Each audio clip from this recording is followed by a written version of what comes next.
Good evening, brethren. Good evening. Nice to see you all tonight. And are we feeling cold? Yes. Amen. But yeah, don't worry. The presence of God will warm us tonight. Amen. And to our online viewers, wherever you are, welcome to our Damascus Bible Study. Let's all be blessed and learn by the Word of God. And before we start, I want to encourage everyone by the Word of God that we will find in 1 Peter chapter 1, verse 19. And I will read it in ERV version. You were brought with the precious blood of Christ's death. He was a pure and perfect sacrificial lamb. Can you tell to the person next to you, you are precious? You are precious. Amen. Can I invite everyone to stand and let's open this with a prayer. Oh Father God in heaven, we praise you and we acknowledge you tonight, oh God. God, fill this place of your presence that will overflow to each and every one, oh God. Lord, we lift up to you, Panginoon, our mouth speaker tonight, oh God, that you will anoint him from head to toe, give him fresh revelation, oh God. Give him wisdom and knowledge to deliver your word, oh God, that only you will be lifted up in his life, oh God. Lord, prepare us, spirit, soul, and body, that we may accept your words tonight, oh God. And we pray, oh God, that you will give us wisdom and knowledge, Panginoon. Lord, we rebuke every works of the enemy in this place, in Jesus' name. Thank you, Father, for the victory. And Lord God, we bring back to you all the glory, honor, and praises that only you deserve. This is our prayer, Lord, in Jesus' name. Amen.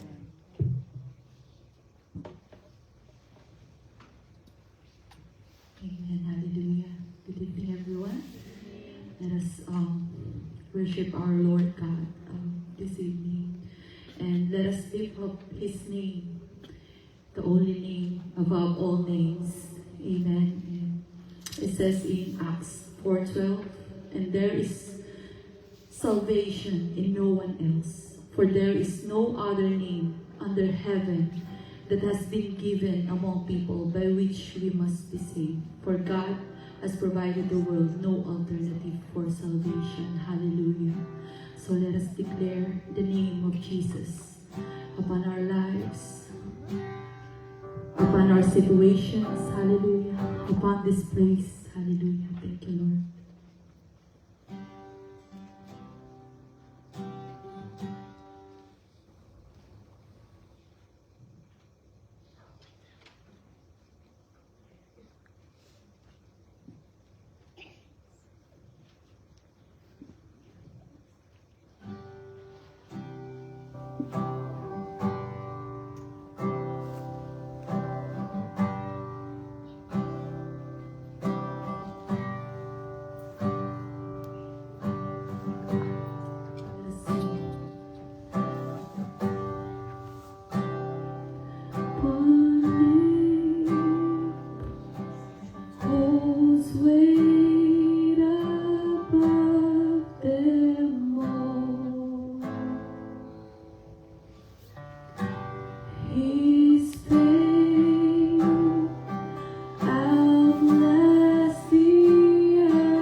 And echoes in our hearts.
hope, the triumph of the cross.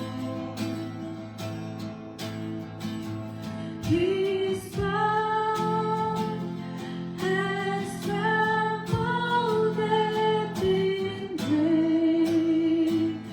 Our life found in His name, the greatest name of all. Oh, lift up our eyes, see the King has come. Light of the world, reaching out for us. There is no other name. There is no other name. Jesus Christ, our God. Oh, seated on high, the undefeated one. Mountains bow down as we lift Him up. There is no other name. There is no other name. Jesus Christ, our God. Oh,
see me, brothers and sisters, holding water in a glass. Amen? Amen po ba? Amen. Amen. Praise God. So, who among you here experiencing pain? Who among you here experiencing circumstances? Who among you here experiencing challenges? All of us, I believe. This glass full of water. Amen. Amen. This glass full of worries, full of challenges. Amen. I believe all of us here are not sailing in the same boat. Amen. When it comes to the circumstances of life, of this life. Amen. Whether it be physically, emotionally, intellectually, amen, financially, hallelujah, or in our spiritual walk with the Lord, we are being burned out. Amen. Napapagod tayo. Hallelujah. Brethren, life often present us with stressful situations. Amen. And it's easy to allow ourselves to surrender to anxieties because of these circumstances and these challenges. Amen. Most because of fear and so on. Amen. In 1 Peter chapter 5 verse 7 says, casting all your care upon Him, for He cares for you. JL, would you mind to answer this? How many ounces is this glass of water? 6 or 7. Amen. But, Ate Kat, how heavy is this glass of water? 300 grams. Amen. Praise God. None of the answer is right. Amen. See this, brethren, allow yourself, you are holding this glass of water while you are seated. Amen. Brethren, the absolute weight, listen to this, the absolute weight of this glass doesn't matter. It depends on how long we hold on to it. If we hold it for a minute, amen. If we hold it for a minute, nothing happens. If we hold it for an hour, our arm will begin to ache. Actually, aching na ako. Wala pang isang oras. If we hold it for a long day, our arms will feel numb and being paralyzed. Amen.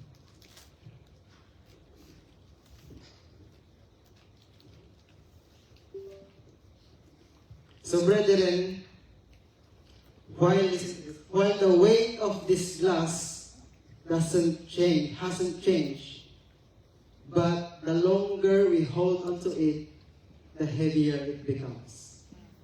Amen. So, like what I've asked from my opening, brothers and sisters, the stress, the circumstances, the worries of this life are like this glass of water.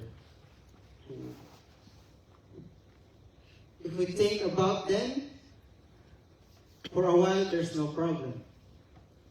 If we think about them for a bit longer, it begins to hurt.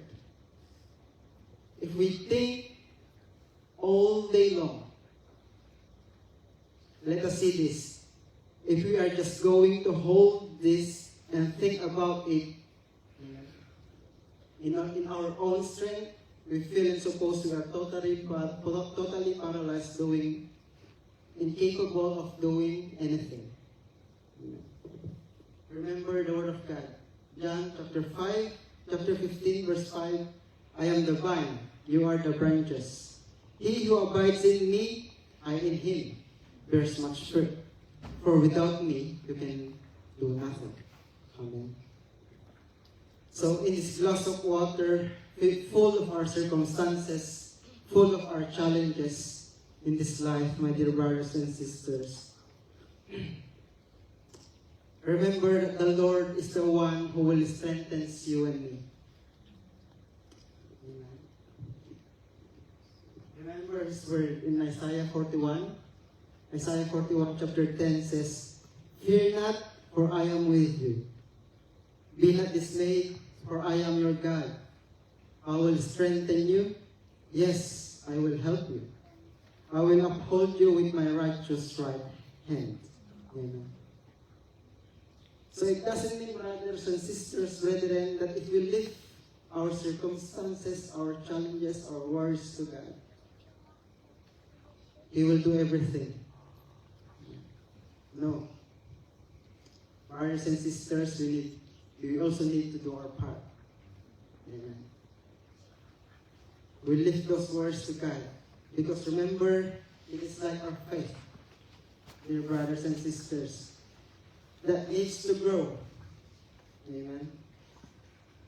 In Romans 10:17,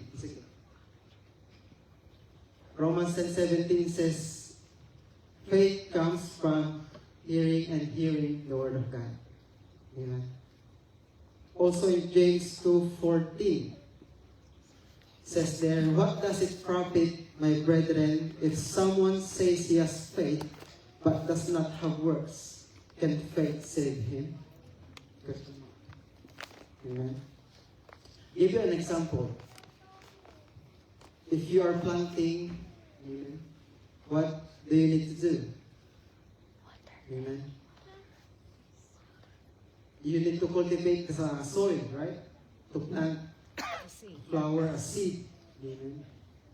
Yes, you are praying. That seed will grow. That plant will grow. That tree, let's say it's a tree, it will bear fruit. Amen. We are praying, prayerfully praying. Amen. But the question there is, have you done your part? Yes, you prayed, but have you done your part? What is my part? Amen. Have you watered it? Did you put fertilizer on it? Amen. The same, my dear brothers and sisters. Yes, we have faith, like for the plant, that it will grow, it will bear fruit. Amen. In James 2 verse 17 it says, "Thus also faith by itself, it does not have work, it is dead. So as the plant continue to grow, as your works need to water for them to bear fruit." Amen. It is how it works. We should put our works, amen, our acts, amen, the same in our salvation. Amen. It doesn't mean we are saved, we are already saved. No. We need to work out in our own salvation, my dear brothers and sisters. Amen. So in every worries of this walk of life, amen, remember that if we will put our very own trust to the Lord, to God, our faith in Him, amen, your acts for Him, amen, remember that He will not leave us, He will not forsake us. Hallelujah. So as encouragement, my dear brothers and sisters, as our life application, like our illustration here, this glass full of water, amen, which illustrates our challenges, our circumstances in this life. Amen. And even we become weary because of those challenges, amen, those trials, those tribulations. Amen. In the Word of God, in Isaiah 40 verse 31, "But those who wait on the Lord shall renew their strength. They shall mount up with wings like eagles. They shall run and not be weary. They shall walk and not faint." Amen. And also in the book of Matthew, chapter 11, verse 28 to 30, it says there, come to me, all you who labor and are heavy laden, and I will give you rest. Amen. Remember, even the birds, amen, the Father can feed them. They don't even worry what they're gonna eat. Amen. Matthew 6, verse 26. Hallelujah. So then, therefore, do not worry about tomorrow, for tomorrow will worry about its own things. Sufficient for the day is its own trouble. In Matthew 6, verse 34. Amen. So, brothers and sisters, after going through on those trials in this glass of water, your trials, our testings in this walk of life, amen, I would say a testing of faith. Hallelujah. Let us continue to learn for what the Bible says. Amen. Let us always go back to the Word of God. Let us trust and put our confidence to God. Amen. We need to fully trust in Him. Not in our own strength, not in our own might, not in what the Word of God says there, not by might, not by power, but by His Spirit alone. Amen. Let us continue to trust God with all our hearts. Even remember the encouragement last night of our leader, that we need to pray. Amen. Be prayerful, my dear brothers and sisters as well. The Lord Jesus Christ, who is our ultimate source of hope, our strength, amen, our courage, our source of joy, and our source of peace, amidst of every trials and testing of this life. Amen. We can trust God to supply all our needs and calm off our anxious hearts with His Spirit, His peace, His joy, and His love. Amen. My dear brothers and sisters, like this glass full of water, full of your challenges, amen, remember to let this full of water, this glass of water, amen, to put this glass down. Amen. Trust God. Trust the Lord. Hallelujah. Again, we cannot do nothing apart from Him. Amen. To God be all the glory. Praise God for that powerful exhortation, reminding us that we need to put our trust to Jesus. And just a quick reminder, brethren, to those who want to testify, we will give you 3 minutes. Please make it accurate, brief, and Christ-centered. And now I open the pulpit to those who want to testify the goodness of God.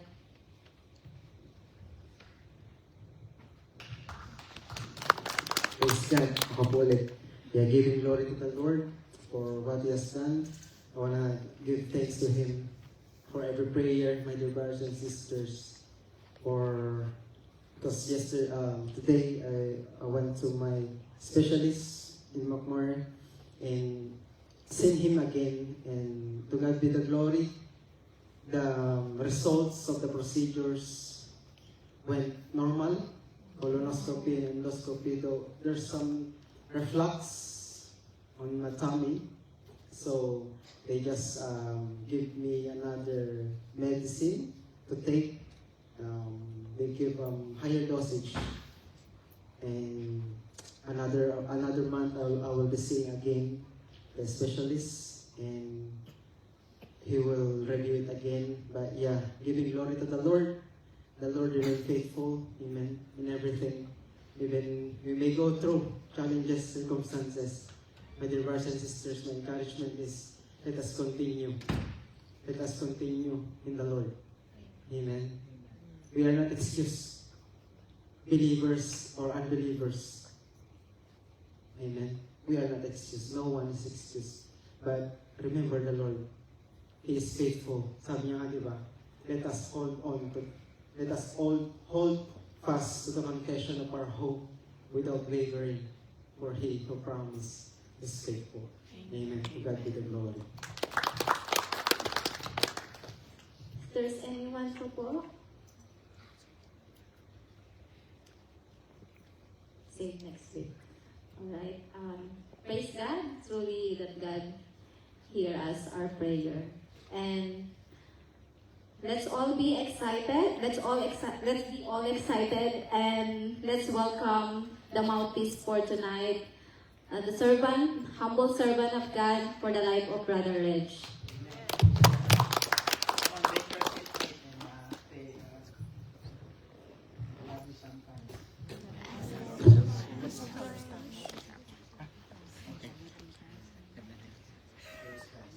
I'm not used to using this one. It's already one? Praise Jesus. Can I request everyone, come on, move forward. Squeeze in with other brethren. You have few seats in front. Amen. Come on, Mark, join us here. Hallelujah. Glory to God. Good evening to everyone, and welcome to our combined Bible study. Our home cell group Bible study. And we also welcome Brother Manny who's here with us tonight. Welcome to our cell group. Consider us as your spiritual family here. And I saw the two kids. Did they go home? Anaya and Gianna. Welcome to our Bible study. We love you. You are a family to us. Amen. God is good all the time. And all the time, God is good. God is good. Amen? So, tonight, brethren, we're going to study a series. I know we do not do combine always, but when we do combine, I will talk about this. In the Sunday service where the Lord used me, I talked about being a disciple. We are also studying about leadership. In Young Rose, we are doing the authority installation. And I believe in my heart, the Lord is preparing all of us. The Lord is equipping all of us to prepare us to be used mightily in these last days. Amen? And my prayer is that, as we go through this lesson, is the Lord will speak to our hearts, to your heart, to my heart, the importance of this lesson that is imparting to us. I wanted to teach this in our home group, but I believe it's something that everyone should need to hear as well. Amen? So if you want to take down notes, actually it has a PowerPoint, but I decided not to because it's not working well there. But God is good. So I think, it's good for you to be listening to what we're going to study tonight. I want you to go to Matthew chapter 28, 19 to 20. And I believe everyone's familiar. When you talk about Matthew 28, 18 to 20 talks about the Great Commission. Amen? And the Bible says in Matthew 28, I'm reading from 19 to 20. The Bible says, "Go, therefore."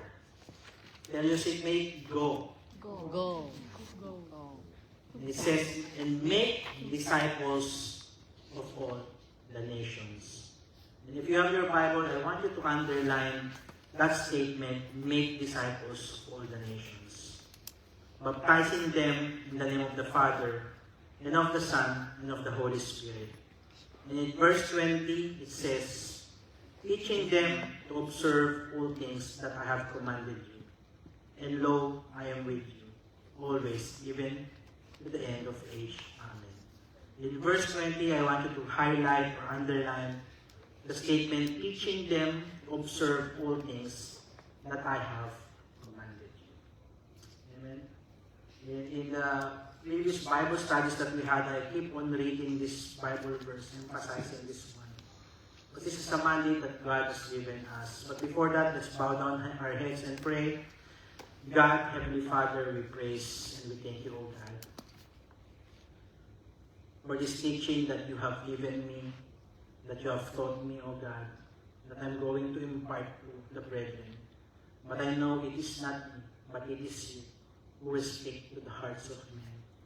Holy Spirit be the one to teach your children, to teach your people about this topic, to equip us, O God, for us to truly understand what it means to be a disciple, O God. In our previous Bible studies, we have learned about this thing, but I believe in my heart that you are emphasizing this message, O God, for us to fully understand, Lord, what it means to be a disciple. Thank you, Father God, anoint the ears, the hearts, the eyes of your people as we study this word, O God. And only your name be glorified and magnified. In Jesus' name we pray. Amen and amen. In verse 19, it says, Go therefore. And this message that Jesus Christ gave to the apostles, it's not only for them. We know the Bible is for all of us. The Great Commission to go is for all of us. It's not only for those apostles in Jesus' time. We are to go, whether it is next door or to another country. The two components of the Great Commission is sharing the gospel of the Lord Jesus Christ, so people will come to know the Lord Jesus Christ.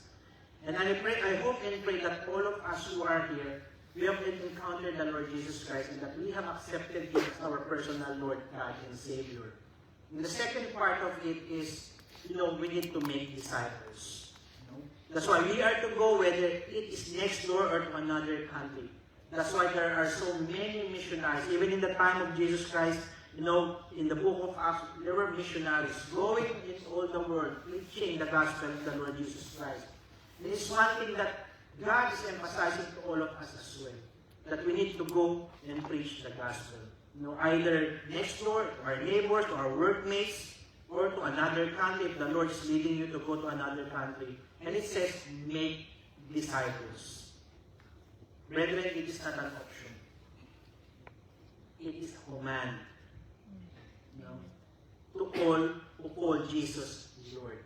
If you call Jesus Christ as Lord, God, and Savior, it is not an option for you. It is a command that God has given unto us to preach the gospel of the Lord Jesus Christ and to make disciples. That's why I praise God for the lives of the brethren and those who are praying for us when we are doing evangelism.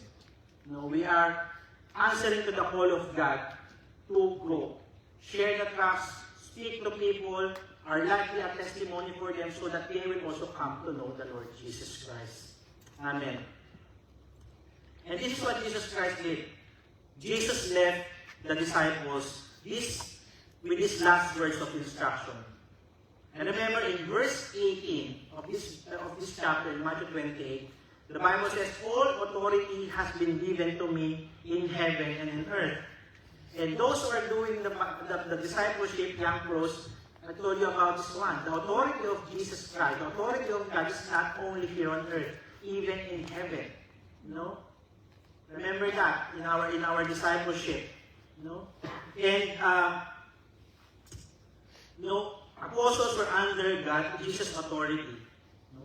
They were to make more disciples. It started with 12. It multiplied greatly. But it doesn't stop in the Bible time. It continues to all of us until Jesus comes. We need to preach the gospel. We need to make disciples. And the Bible says that we need to baptize them. We teach these new disciples to obey Christ. That's why in verse 20 it emphasized teaching them to observe all things that I have commanded you. And where can you find the command of the Lord? It is in the Word of God. That's why you need to continue to read the Bible. As a believer of the Lord Jesus Christ, we just don't say that we are Christians, that I believe in Christ, that I am a believer. We are continuously being taught by God, by the Holy Spirit, by Jesus, by His Word. And the Lord is sending people to teach us, to disciple us. Praise be to God that we have pastors, we have elders, we have brethren, self leaders, and even you. You can also preach the gospel of the Lord Jesus Christ. And the focus is making disciples, not just converts. People, when they come to church or when we invite them, they think, these people are converting me. But actually, it's not about, converting into a religion. Conversion in our heart for us to have that loving relationship with our Lord Jesus Christ. This involves teaching and nurturing believers to grow in their faith. And you, if you encounter the Lord Jesus Christ, and myself as well, we need to grow in our faith. We should not remain the same. Just like what Brother Jason mentioned in his exhortation, that I will also be mentioning. We should be growing, as a Christian. When you encounter the Lord, it's not, no, it's okay. I already encountered that. I already received Him as my personal Lord, God, and Savior. And what's next? The journey doesn't stop. Sometimes it's easy for people to say, I'm a Christian. But if I will ask you, what does it mean, being a Christian? I am a believer. What does it mean of being a believer of the Lord Jesus Christ? Brethren, we need to understand the true meaning of being a disciple of the Lord Jesus Christ. The word Christian in my previous Bible study, I still remember it, sometimes it's just being misused. We say you are a believer, but how are you living your life? Are you living your life according to the Word of God? If you're saying you're a Christian, you're a believer, are you fulfilling the mandate that God has given all of us? That's why sometimes it's hard for people to continue in their walk because there's so much, sacrifice that we need to do. But remember the greatest sacrifice that Jesus Christ did on that cross. He died for you and me. So I want to give 3 points. And then later on, as we go to this lesson 1, I will be giving you 5 points. Number 1, 3 key points. Again, the focus is on making disciples, not just converts. It involves teaching and nurturing believers to grow in their faith. People come to know the Lord. What happens next? There should be people who will be teaching them, who will be mentoring them, who will be discipling them. Apostle Saul, when he encountered the Lord Jesus Christ, the Lord sent who? Ananias. Yes? The little brother in our discipleship last Wednesday. And the Lord will send someone to mentor us, to disciple us. Doesn't mean that it has to be our pastors. The Lord can send you and me. Especially we have a burden for our families. Our friends, we invite them. When they encounter the Lord, what's next? They need to grow in their faith. And the Lord can use you and me. That's why the Bible says, go, and make disciples of all the nations. Point number 1, we are all called to be disciples. Tell your seatmate, you are called to be a disciple. Answer, and tell them, what's a disciple? And that's what we're going to learn as we go along this study. We are not just here to be believers. We are not just here to be Christians. We are not just ordinary people that when we encounter the Lord Jesus Christ. What do we need to do next when we encounter the Lord Jesus Christ? We should not just be attending of the church or member of the church. God is not calling members of the church. Jesus Christ is not calling attendees in the church. When you call the church, it's not the structure. We are the body of Christ. He is calling disciples. He is calling disciples. Again, we are not just here to be believers, part of a church, one in the church-going crowd, somewhat religious, etc. But we are here to become disciples of Jesus Christ. Disciples of Jesus Christ. Number 2. And I will define disciples according to Vine's dictionary. So Vines and Armstrong is what I use, when getting definition from the Bible. Number 2, disciples are made.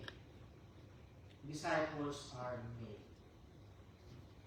Disciples don't happen by accident.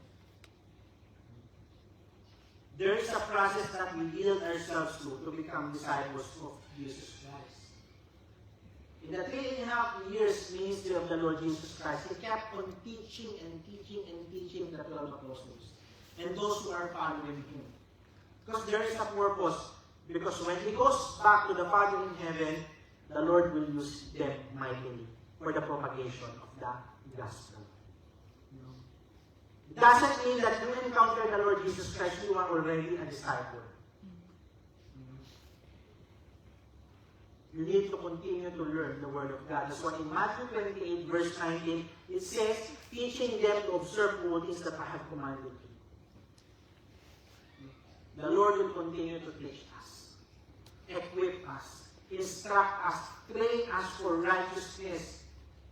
For every good work, that every man will be thoroughly equipped for every good work that God has prepared for all of us. We need to yield ourselves to the Word of God. So, good example, the 12 apostles. Number 3, Jesus intends for disciples to make more disciples. Again, Jesus intends for disciples to make more disciples. And this is on the basis of His authority. In Matthew 28, verse 18. Can you flash it again? And Jesus came and spoke to them, saying, all authority has been given to me in heaven and on earth. And then He gave the instruction about Great Commission. On the basis of His authority, Jesus still commands us to tell others the good news and to make disciples for the kingdom. Remember, young pros, the kingdom of God needs to be spread. Many more people need to come to know the Lord Jesus Christ. So after, you have tell others the good news or the gospel, the death, the burial, the resurrection of the Lord Jesus Christ, the next thing to do is to disciple them. And I praise God because, in this ministry, I'm not lifting up the ministry, every discipleship, we try to attend this again because we want to grow in faith. Not because we have the intention to become leaders. The hungerness. You as a Christian right now, do you have that hungerness in your heart? Or do you see it coming to Bible study, coming to prayer meeting, discipleship, Sunday service, just like a routine that you are doing? Just to fulfill your duty, ticking the boxes. Okay, you attended the Sunday service, that's enough. God has given us a mandate. God has given us the responsibility. And we need to fulfill that responsibility. Do not be content that salvation only belongs to you. We need to spread the gospel. How many of us here, we still have family members who still don't have Jesus Christ in their lives? Do you have that burden in your heart? Sometimes you think, I don't have the ability to disciple. Yes, the Lord has given you that ability. Because God said that He has given you the authority. But you need to yield yourself by studying the Word of God. Because faith comes by hearing, and hearing the Word of God. Amen. That's why our theme for this year, the church is kingdom-minded believers. Are you a kingdom-minded believer? Are you making any effort to share the gospel?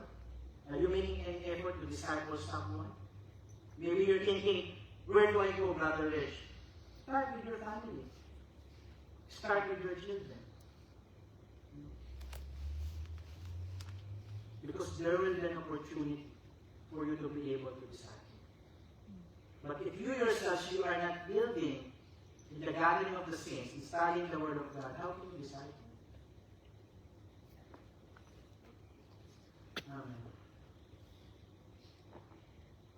So in the following weeks, not always week, but when we have combined Bible study, I will be teaching about this series.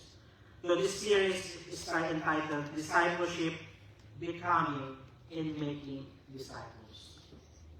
Becoming and making disciples. First, we need to become a disciple before we make disciples. You cannot say that you are already a disciple and you're already making disciples if you yourself, you're not allowing yourself to be discipled. Sometimes the statement is, I'm just following God.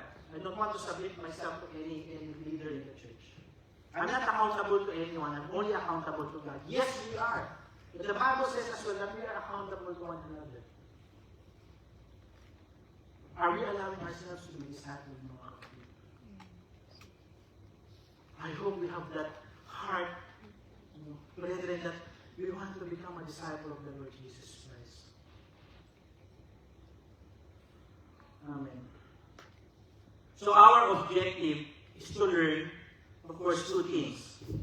How to become disciples of our Lord Jesus Christ. And number two, also how to make disciples. Amen?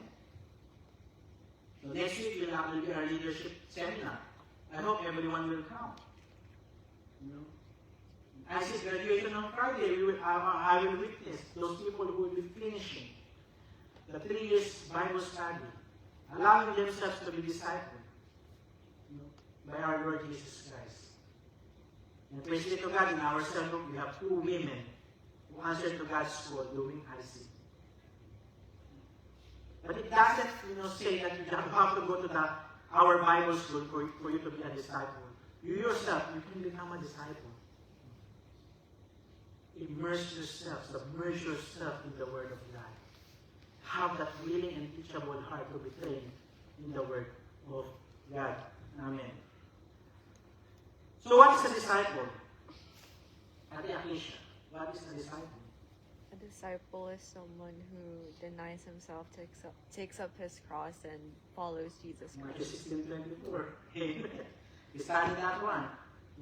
The Bible says,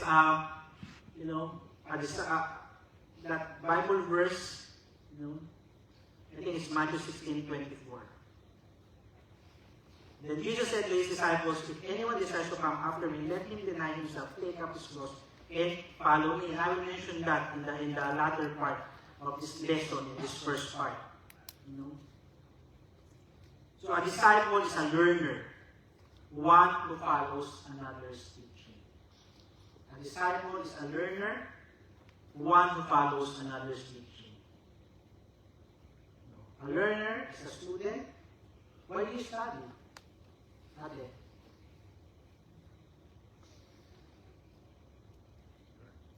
Okay. Why do you study the JL?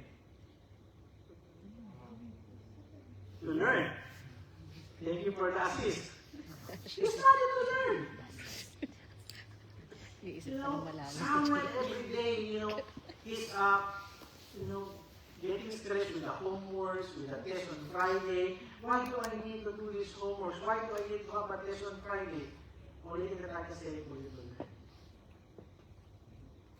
Learn. And that is the intention of the Lord. That's His desire for us to learn the Word of God. To learn. A disciple was not only a pupil. It's not only a pupil, but an adherent. And I will say what is an adherent. Hence, they are spoken of as imitators of their teacher. Who among you are here when you were studying, that you have a teacher that you like? I want to be like the teacher. Any one of you? You have like that? Or you don't have your teachers at all? Because I have as well. I want to be like that teacher. Of course, I did not become a teacher, but I have the characters that that person has.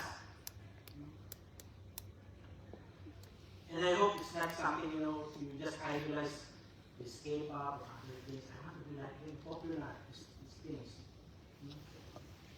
Maybe I want to be like, for example, Brother Jason, the home group leader. Not me na. Sometimes it is good. Because even myself, when I see the pastor, I want to have that character of that pastor. Not idolizing the pastor. I want to have that. The Lord, that anointing, I ask Him to you can pour out on me. But of course, I spend my time with that pastor. Because I say, Lord, just give it to me and you don't even spend time with me. Same thing with us when we are reading the Word of God. In order for us to become like Christ, we need to keep on studying the Word of God. So, in the Christian faith, adherents, adherent, adherents are those who follow the teachings of Jesus Christ. Not only following the teachings of Jesus Christ, and adhere to the doctrines and practice of Christianity as outlined in the Bible. This is our basis, the Word of God, the Bible, the only basis that we need to follow. You know? Amen. Anaya. You know? So meaning a disciple is a fully devoted follower of Jesus Christ. Is a fully devoted follower of Jesus Christ who strives to be like Jesus. You cannot be Jesus. This daily, we cannot be, all-powerful, all-sufficient, ever-present God. We cannot have those things. But we are talking about the character of the Lord Jesus Christ. Amen? So tonight, brethren, we will talk about part 1, or lesson 1, which is the marks of a disciple. The marks, M-A-R-K-S, the marks of a disciple. So I pray in Jesus' name that we will not be satisfied as being a Christian, a believer. I pray that we will have that heart to become a disciple of the Lord Jesus Christ. What did the Lord Jesus say would be the identifying marks that would characterize those who would be His disciples? So when we talk about marks of a disciple, the word mark, talks about the traits, characteristics. But we are not just talking about traits and characteristics. The basis is just what we see in the Word. Our basis is the standard of the Lord Jesus Christ. And that's what we have in the Bible. Amen? So number 1, like what I said, I will be pointing out 5 things. Number 1, as a disciple, I obey, close in parentheses, remain in His Word. As a disciple, I obey, remain in His Word. What did we learn in our discipleship? The Bible says, trust and obey. You do not just trust the Word of God, you obey the Word of God. Kapit mo yung katabi mo, sabi mo, good evening, gumising ka na. Amen. I know it's a very tiring day for all of us, even myself. But praise be to God, the joy of the Lord is my strength. Amen. I pray that the Lord will renew our strength. Again, number 1, as a disciple, I obey, remain in His Word. Tell your seatmate, remain in His Word. Because it's sad to see some people are falling away from faith. But we need to remain in His Word. John 8:31 to 32. I know it's a familiar verse to all of you, especially verse 32. The Bible says, Then Jesus said to those Jews who believed in Him, If you abide in my word, what did He say? You are my disciples indeed. If you abide in my word, you are my disciples indeed. So being a disciple of Jesus is not a one-time decision. Yes, you will say, I've already accepted Jesus Christ as my Lord God and Savior. That's enough. I'm already a believer. We've encountered that in the night part of evangelism. But that doesn't stop there. Being a disciple of Jesus is not a one-time decision, but a lifelong commitment to His teachings. It is a lifelong commitment to His teachings. It's a lifelong. It means when you are living, you put your faith in the Lord Jesus Christ. That is a commitment that you need to put in the Lord Jesus Christ. Through discipleship. I want to read verse 32 first. Then Jesus said to those Jews who believe Him, If you abide in my word, you are my disciples indeed, and you shall know the truth. And the truth will set you free. True discipleship involves a deep, ongoing relationship with Jesus. And it is characterized by obedience. And when you are obeying the Word of God, there will be transformation in your life. And that's one fruit that we are talking about. The Lord will transform your life. You will never remain the same. Just reflect in your life right now, mga kapatid. Have you noticed any changes in you? Or you are still the same person? Because, when you hear the truth, the Bible says in verse 32, the truth will make you free. The truth. Who is the truth? Jesus Christ. The truth will liberate you. Will free you. Truth liberates a disciple. That's why there is no condemnation to those who are in Christ Jesus. When you have the truth, the Lord will continue, to liberate you from darkness into His marvelous light. That you are a new creation in Christ, the old has passed, the new has come. But again, it is a process. It is a journey. So don't be condemned. Sometimes there are still things that you are struggling with. You need to commit your life to the Lord Jesus Christ. Surrender those things unto the Lord. Amen. Abiding is a very important word. Abiding or continuing in Jesus' word, the Bible implies steadfast commitment to His teachings. Steadfast, being committed. That's what we need to do in the Bible. With the Bible. And that's why the Bible says in Joshua 1:8 and in Psalms chapter 1 that we need to meditate the Word of God day and night. Are we reading the Word of God? Are we spending time studying the Word of God? Or we prefer just watching YouTube videos or listening to podcasts, Christian podcasts? We need to spend time studying the Word of God. Because in Jesus' time, there were no YouTube, no Facebook, no cell phones that you have that app. Not even the Bible, the physical Bible. They have the scrolls, but they have Jesus Christ. The question is the Lord Jesus Christ living in you? Or Jesus Christ is the head knowledge, but there's no relationship with the Lord Jesus Christ. This emphasizes the necessity of perseverance in faith and obedience. You see here we are seeing characters. We see commitment, we see being steadfast, we see perseverance in faith and obedience. Obedience to Jesus' teachings is a hallmark of true discipleship. Because it is through obedience that we demonstrate our love to our Lord Jesus Christ. Because it's just easy to say that I trust God. I believe in God. But the next question is, do you obey God? Do you obey His word? It's very important that there is obedience.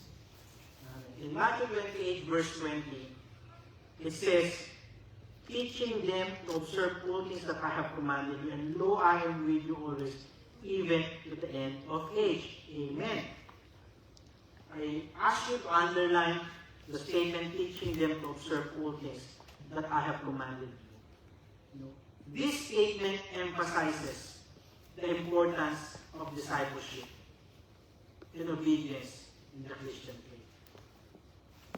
The command to teach is rooted, that command to teach is rooted in Jewish tradition of rabbinical instruction. Where a rabbi is a teacher, where a rabbi would impart, listen to this, a rabbi, a teacher, would not just impart knowledge, but a way of life to their disciples. When we are teaching the Word of God, we are not just imparting knowledge about the Word of God. Our prayer is that the way of life of Jesus Christ will be imparted to those who will be hearing, who will be trained, who will be discipled. And we understand that Jesus Christ He is the ultimate rabbi, the teacher, and he commands his followers to pass on his teachings. You cannot pass on something that you have not learned.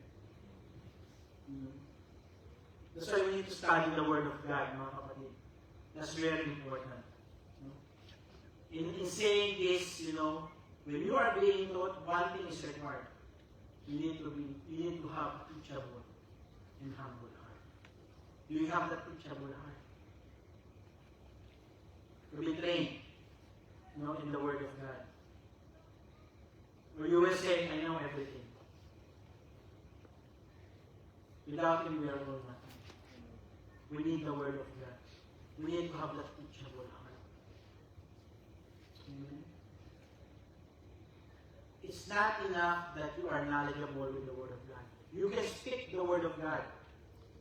You can be knowledge very well versed in the Bible. But if you are not obedient, it's all nothing. Because the Word of God will continue to teach us. The question is, are we willing to be taught? We need to have a teachable heart.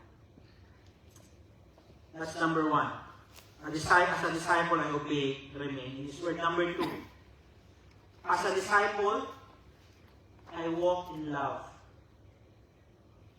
just as I am loved. The Bible says we love because He first loved us. We love because He first loved us. Love is the essential evidence of true discipleship. This love is not just an ordinary love. It is an agape kind of love. When you talk about agape kind of love, it is a selfless, unconditional love that mirrors the love of Christ. Again, agape kind of love, is a selfless, unconditional love that mirrors the love of Christ. And in John 13, 34 to 35, in John chapter 13, verses 34 to 35, again, there is a commandment from the Lord Jesus Christ. But actually, this is no longer a new commandment. Because even in the Old Testament, they were asked to love. They were commanded to love. But in this verse, it says, a new commandment I give to you.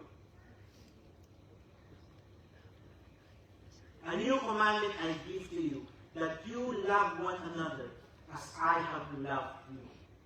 That you also love one another.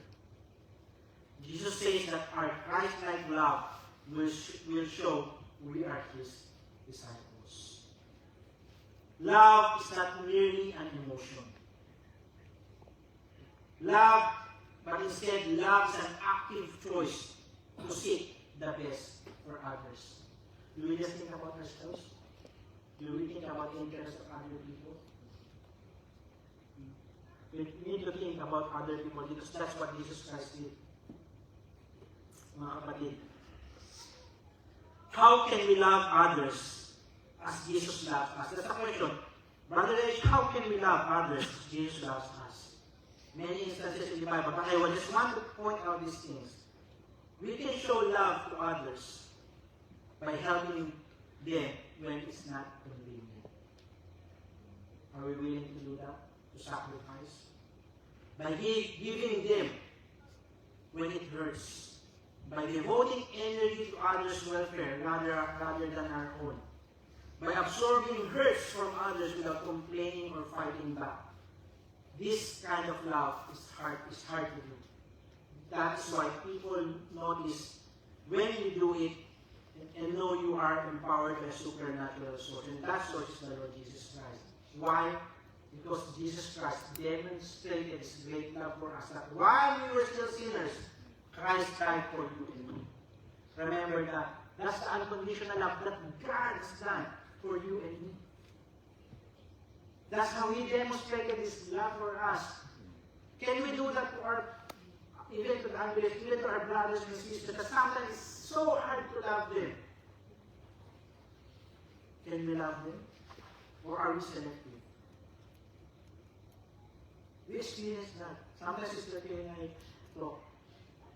Honey, it's so hard to love this person. But God said, love that person anyway. It is you're just showing off, or just to please that person. We need to love.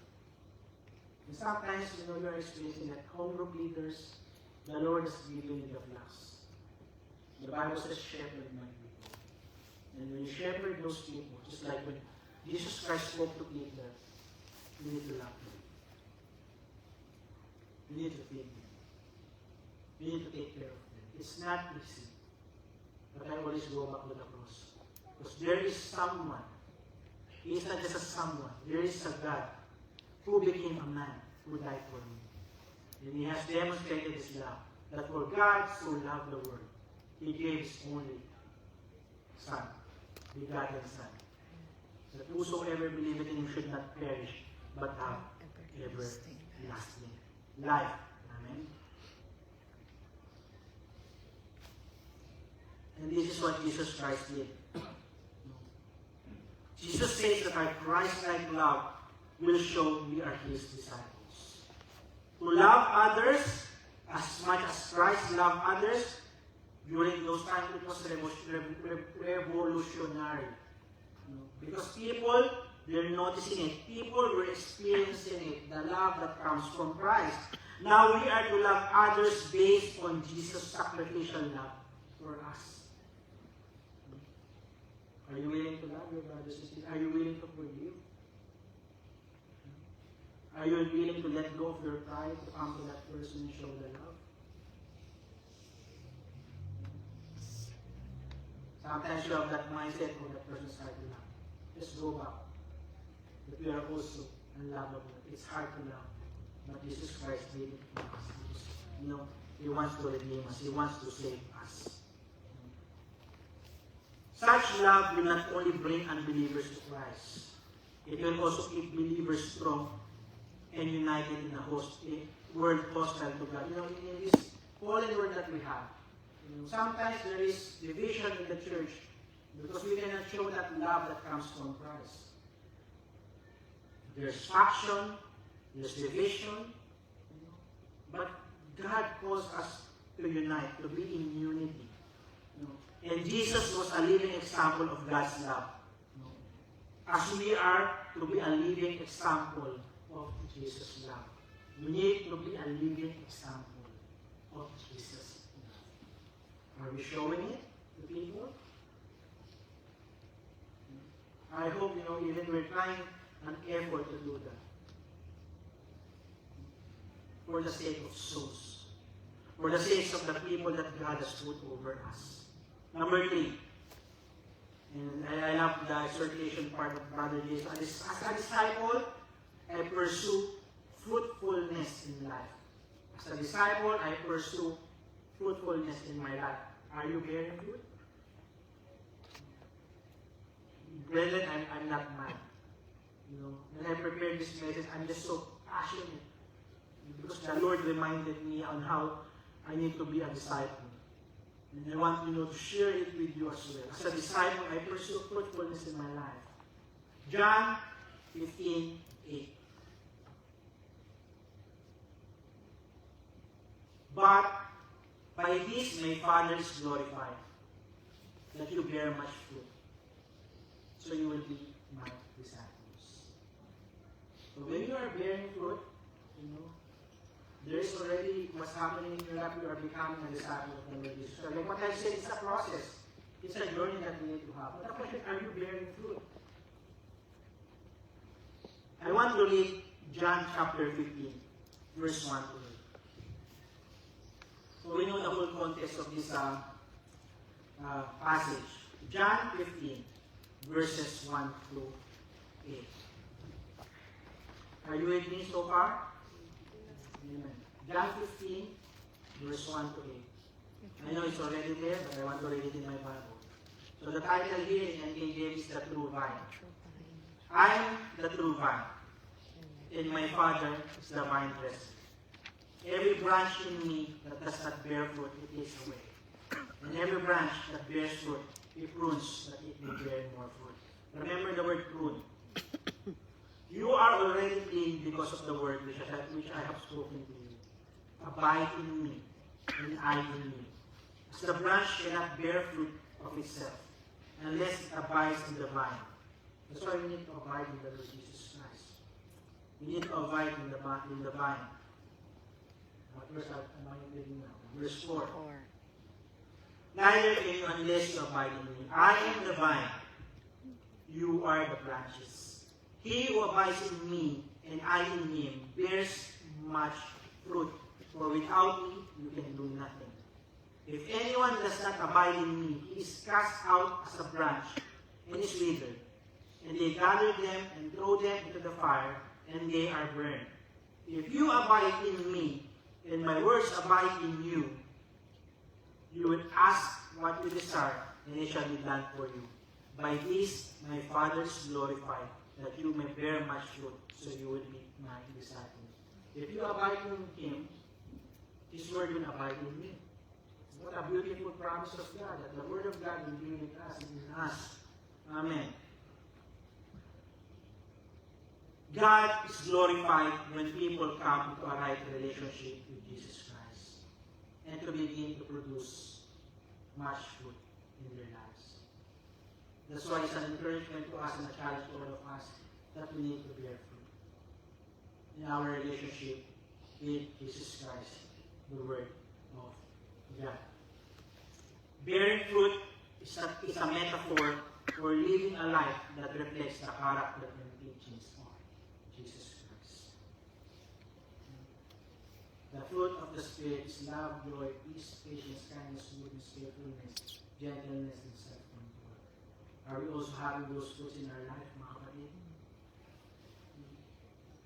Jesus described the Father's pruning, and this is very important for us to understand. Again, in John chapter 15, verse 2, the Bible says, every branch in me that does not bear fruit, it takes away.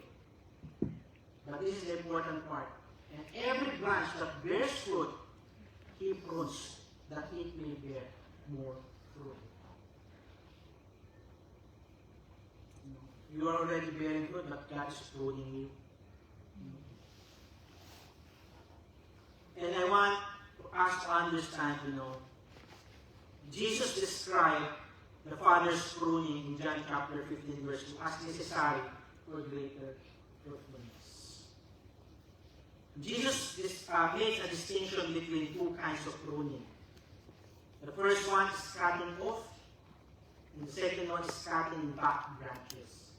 Remember those two words, two statements, cutting off and cutting back. Fruitful branches are cut back to promote growth. In other words, God must sometimes discipline us to strengthen our character and faith. When you came to know the Lord, is continuously moving in your heart. The Lord is continuously speaking to your heart. It's bringing conviction to your heart to change your old ways. And sometimes, it's also, molding your character. But when God corrects you, when God rebukes you, when a leader corrects you or rebukes you, are you willing to be submitted and to be teachable? Because if yes, you can bear much fruit. Because the Lord is changing our ways, mga kapatid. And God is teaching us. When I say mga kapatid, Brother Mark is brother or sister. So kapatid in the Philippines is sibling.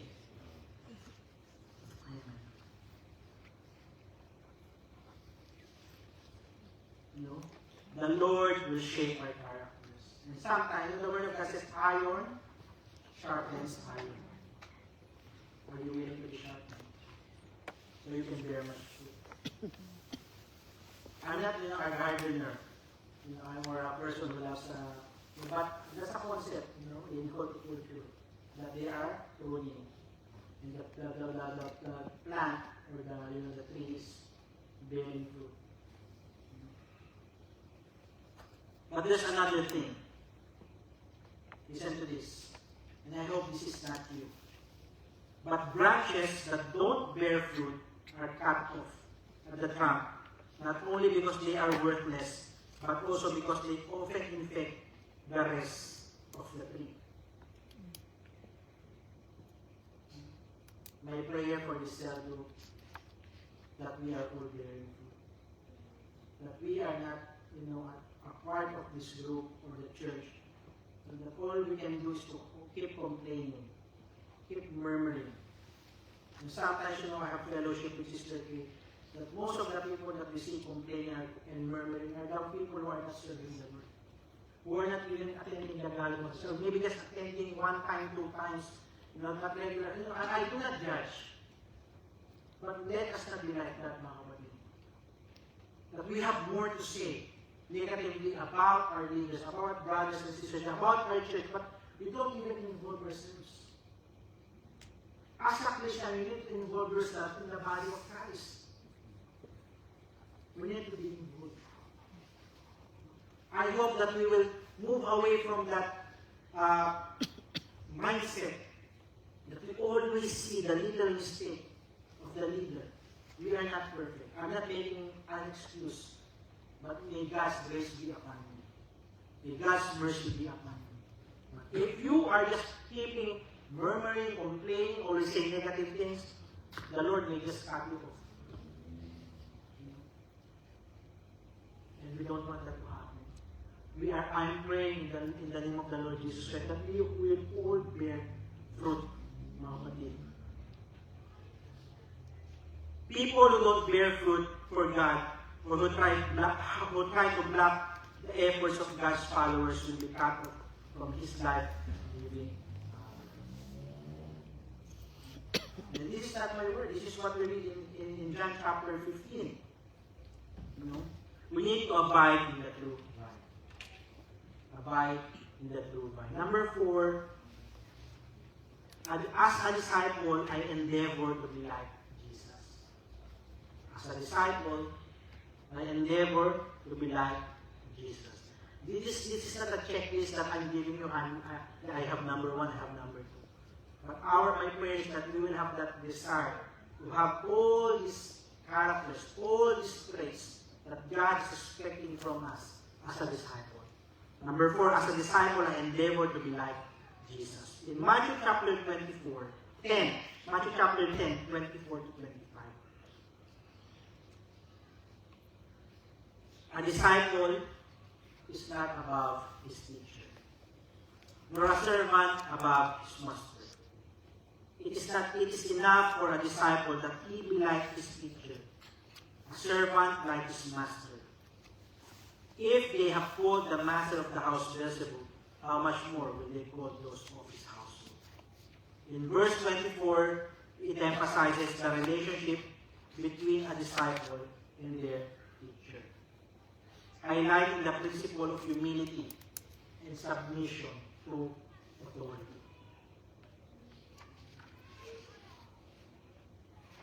Lucifer wants to be like God, equal to God. In fact, you cannot be like God. You can have the Christ-like character of Jesus Christ, but you can never be like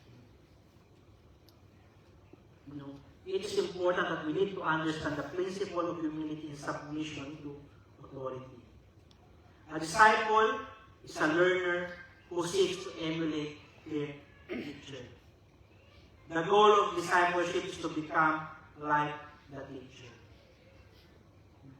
It's like, that's why I like what some many of them are saying, especially that pastor. Copy what is good in me, but don't copy if you think there's something wrong in me. But you need to pray for me. Because we want to catch, like Elijah to Elisha. He was to get that mantle, that anointing from Elijah.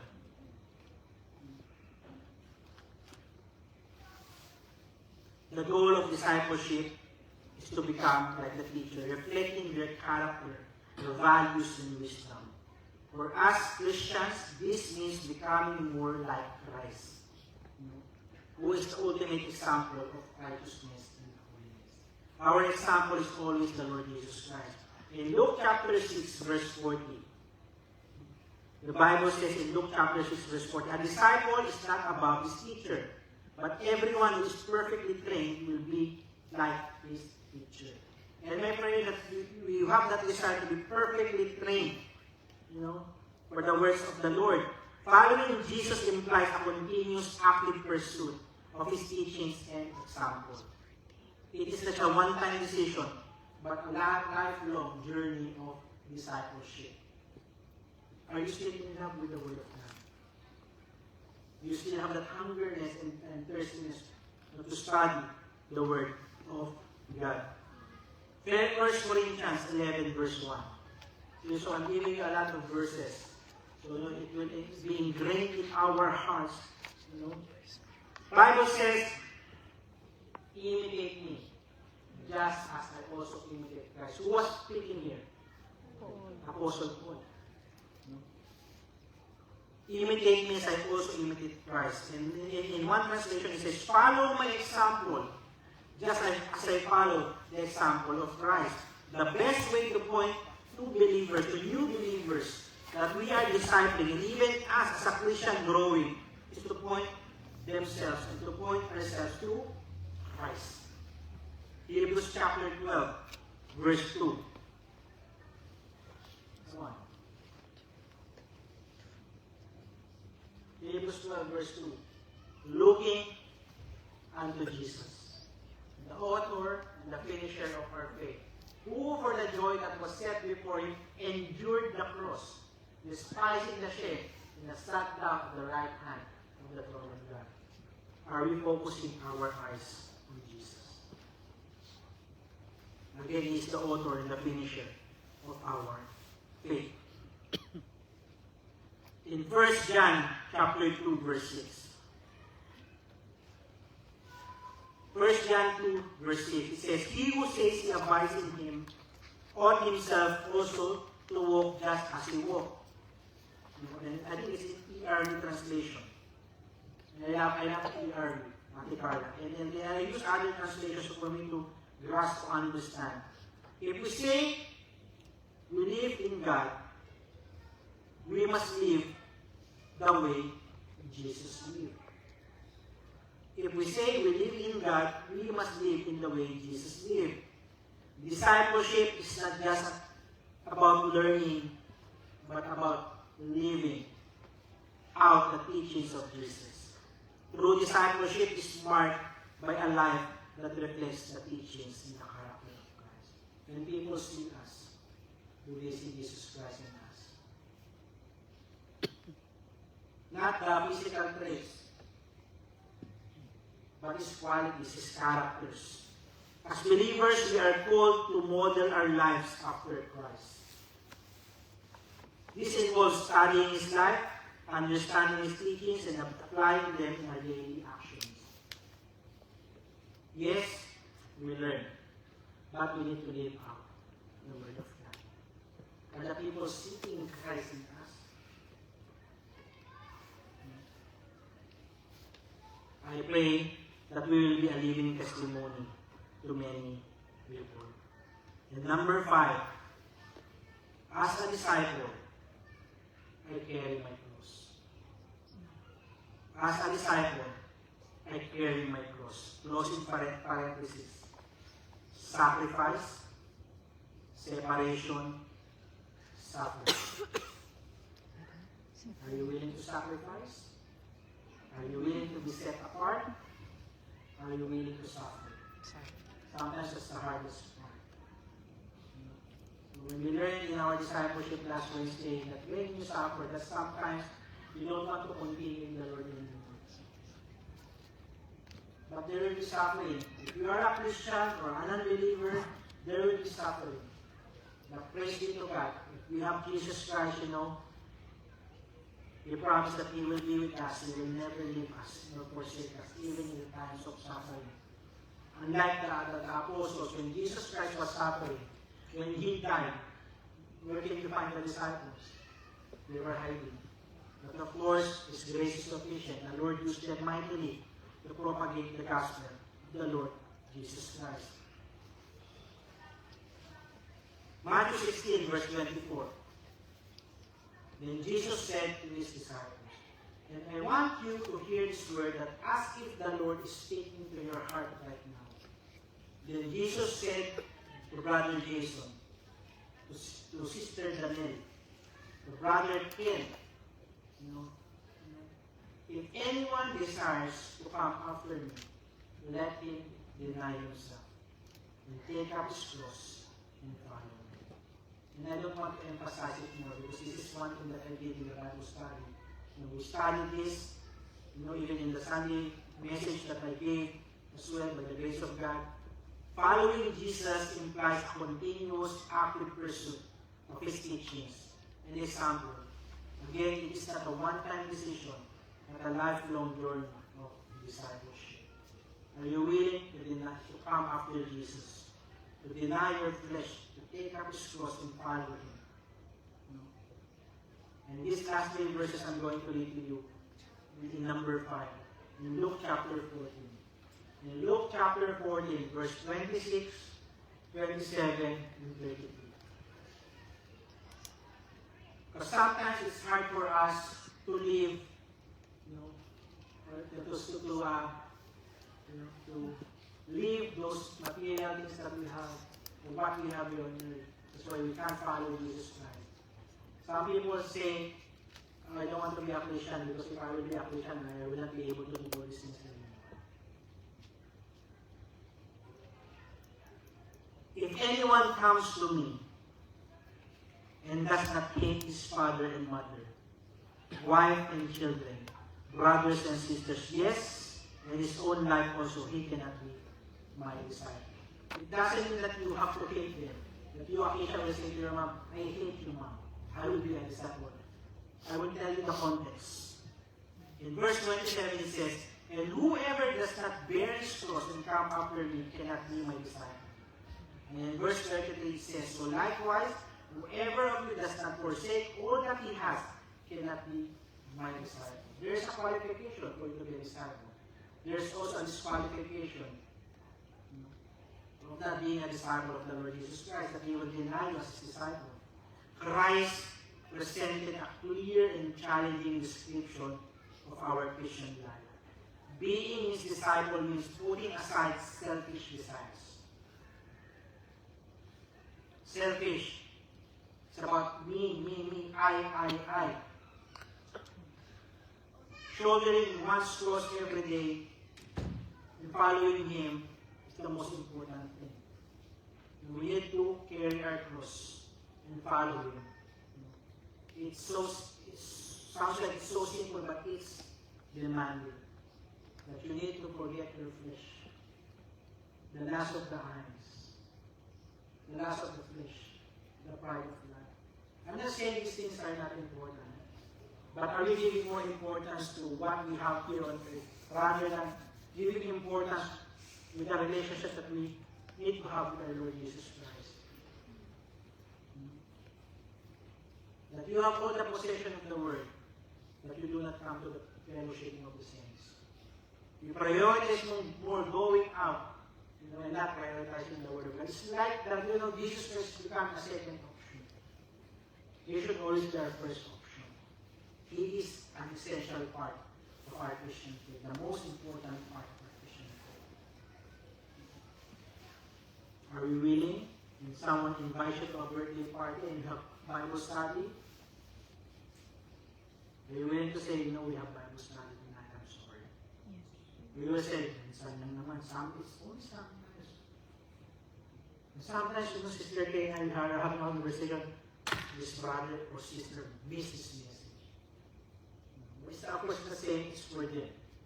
A very important message that we need to hear. We need to learn our priorities. Yes, our priority is our family. But if you don't have a relationship with the Lord Jesus Christ, how can you disciple your family, your children? Sometimes it hurts for us to hear this one. Yes, God, family, ministry, and others. Family is important.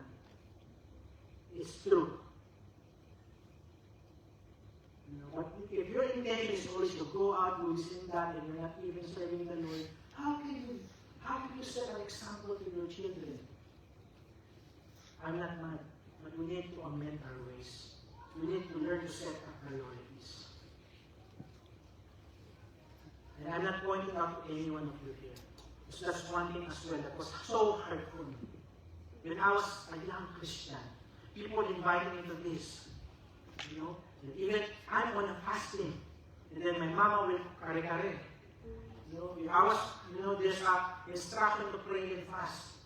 And my mom will cook the favorite dish that I love to eat. Call it kare-kare. Lord, just this time. But I need to deny my flesh. Those are the simple things. How about big things? Don't get me wrong, I am not here to judge you. But the Lord, I believe, is speaking to our hearts for us to learn to know our priorities. Amen.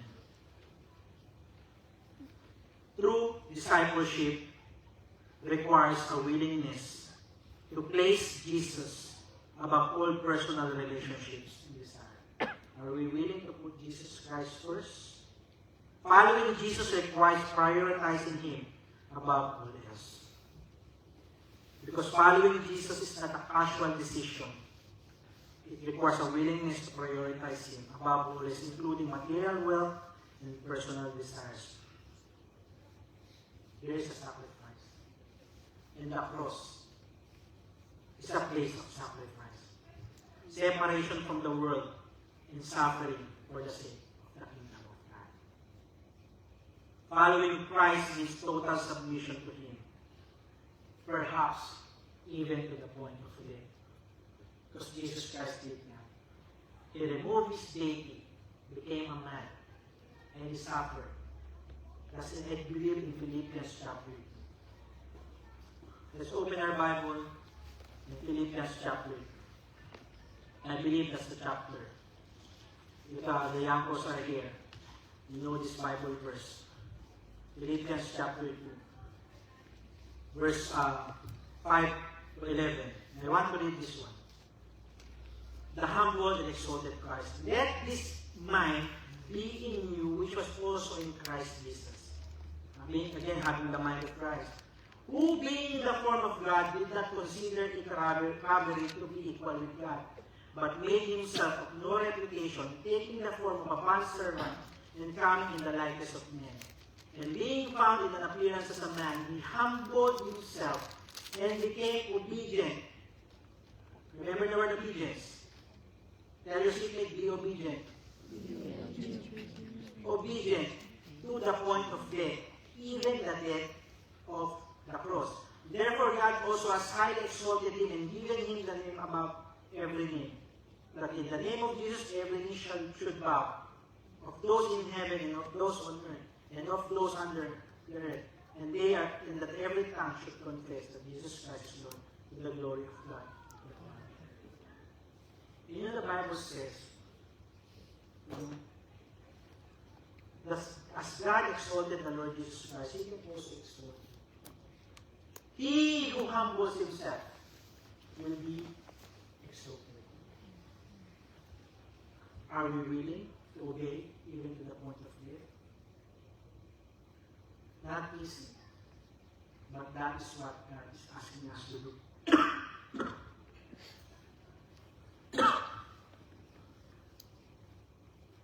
Following Christ, being a disciple of the Lord Jesus Christ, means total submission to Him, perhaps even to the point of death. And I will end with these questions. This will be my conclusion. And I will leave it with you. Again, we are just in session now. So I pray when we have combined, we'll be excited and we will still remember what we are studying.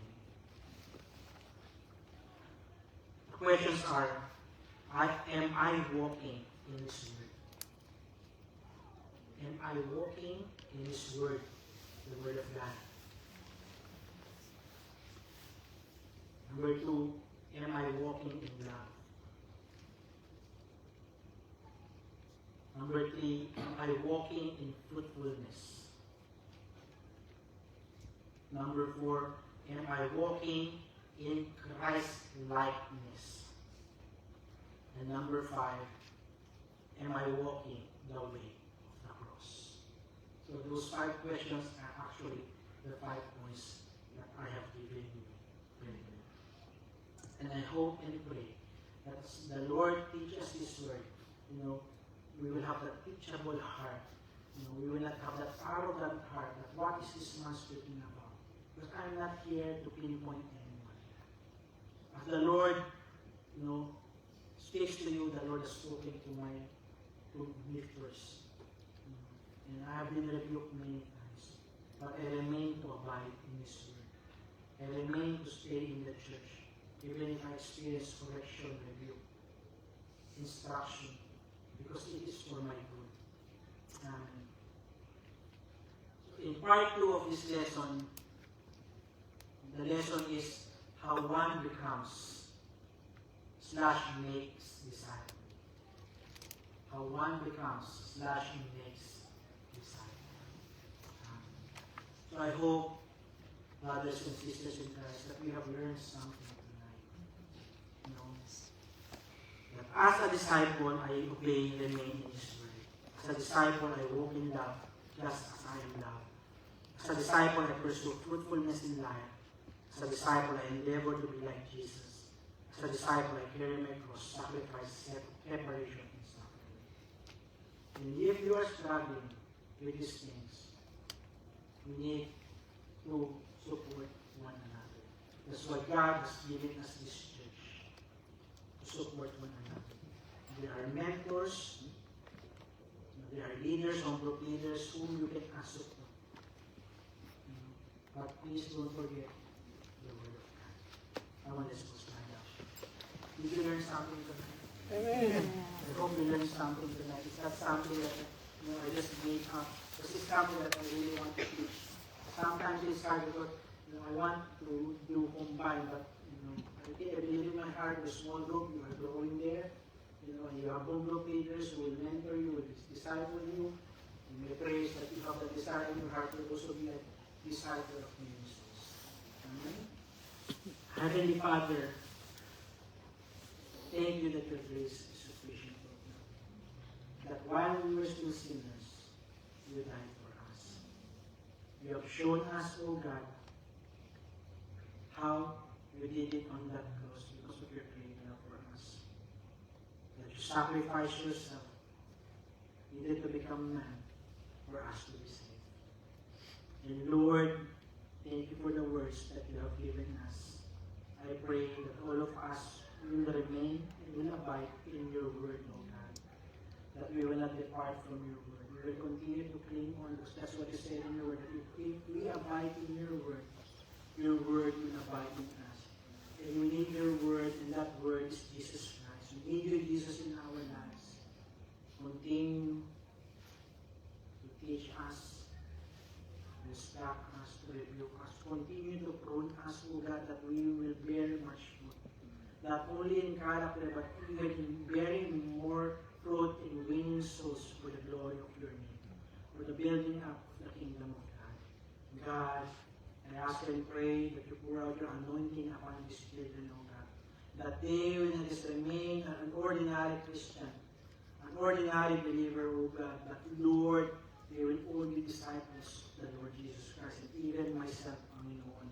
Continue, Lord God, to speak to us, that we will learn to humble ourselves before you, that in all these things your name will be glorified and be magnified. From the youngest to the oldest, O God, I pray that there will be desire in our hearts to disciple souls. That we will go, therefore, and make disciples to every nation. Salamat, Panginoon. It's not an easy task. It's a lifelong journey. But Lord, you are with us. You said you are with us wherever we go. That's your promise in your word. And you will never leave us nor forsake us. So teach us.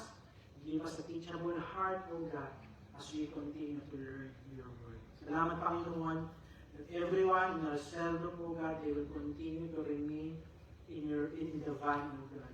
Not in me, but in your vine, Panginoon. God, if there is any offense in our hearts, Lord, I pray that we will learn to release it, O God. We will have an unconditional love Because if we do not have, we cannot be your disciple, O God. Forgive us for our shortcomings. Forgive us, O God, even as aming mga kalabisan, O God. We thank you, Lord, for your word tonight. And we bless your holy name. In Jesus' name we pray. Amen. Thank you, Lord. Thank you, Lord, for His word tonight. Brethren, as a believer and followers of God, let's all be partaker of the Great Commission. And remember that we are carrying the banner of our Lord Jesus Christ. Amen. And before we end, let me borrow your ears for some announcement. For our weekly gathering, Thursday our prayer meeting, Friday is our Bible study, and our Sunday service at 10 a.m. and 2:30 in the afternoon. To our task cleaning in preparation for our upcoming Christ anniversary after our BS fellowship, please check the announcement of your home group area to clean. And to our leadership seminar is on 21st and 22nd of May. Please don't forget to register, and there's a link shared in our group chat. And let's all be excited to our 22nd church anniversary on 24 here at our church. And tonight, the housekeeping is band. And may I call all the May birthday celebrant to come in front, and our brother Reg will pray for you. Amen. Where are the May celebrants? Tita.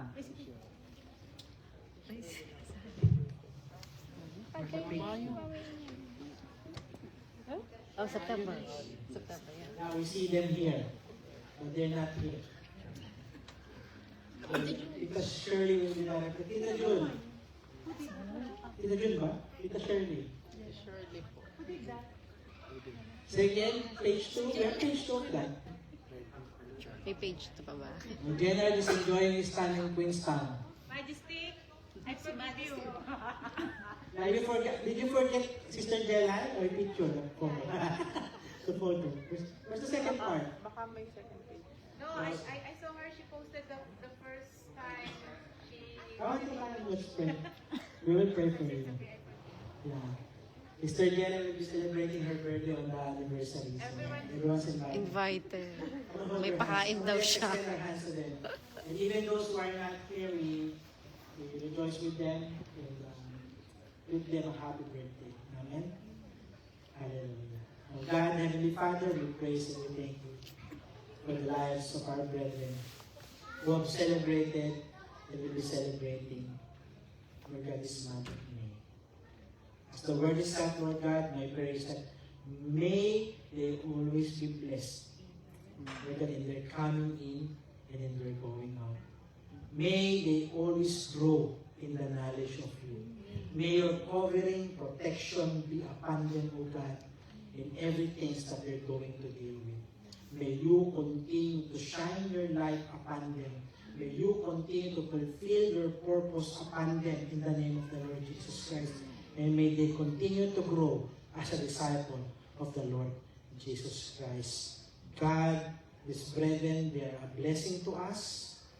And I pray, Lord, that they will continue to walk by faith and not by sight. They've been through many challenges in life. Lord, they are more than conquerors. Thank you for the life that you have given them. Thank you, Lord, that all of them you will give long and satisfying life. Lord, I pray that all of them will continue to seek and serve you with all their hearts, O God. Give them their heart's desire, O God, according to your will. Thank you for their lives, even those who are not here, we are praying for them. Lord, may you, your word, continue to abide in them. They are a blessing to us, and as I always say, that in blessing, you will bless them, in multiplying, you will multiply them. Abundantly, in the name of Jesus Christ we pray. Amen. Amen. Come on, let's have the cake. So I bake the cake, mga kapatid.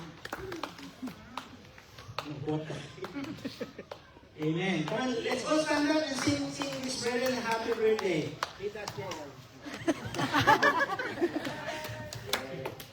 Happy birthday to you. Happy birthday to you. Happy birthday, happy birthday. Happy birthday to you. Happy birthday, happy birthday to you. Happy birthday, happy birthday. Happy birthday to you. Hooray! Hooray! Hey, happy birthday!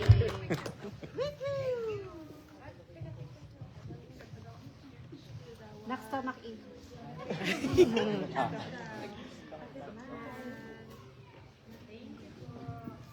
Alright, and to our online viewers, thank you for being with us tonight. We'll see you again next week. We love you with the love of the Lord. God bless you.